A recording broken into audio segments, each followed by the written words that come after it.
అందరికీ అందరికీ నమస్కారం అండి. నాకు సరిగ్గా మాట్లాడటం రాదు, అందుకని మీరు క్షమించాలి, ఎక్కువ మాట్లాడలేను.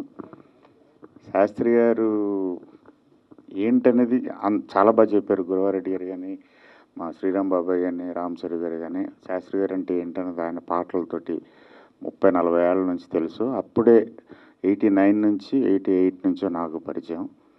అదృష్టం, నాకు దొరికిన మహా అదృష్టం. ఏ రకమైన అర్హత లేకపోయినా ఆయన కొడుకు కింద తీసుకున్నారు ఇంట్లోనే, వాళ్ళ ఇంట్లోనే పడి ఉండేవాళ్ళం.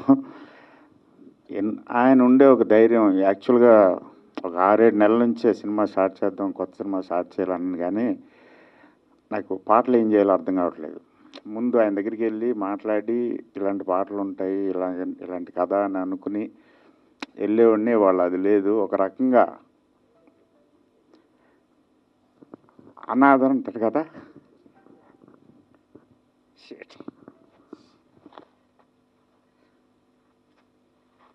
సారీ, రామ్ చరణ్ గారు పట్టిది 2.5-3 years నుంచి ఆల్మోస్ట్. పాపం తర్వాత పార్దు అండ్ సపోర్ట్ చేసిన అందరికీ thank you very much. Sorry.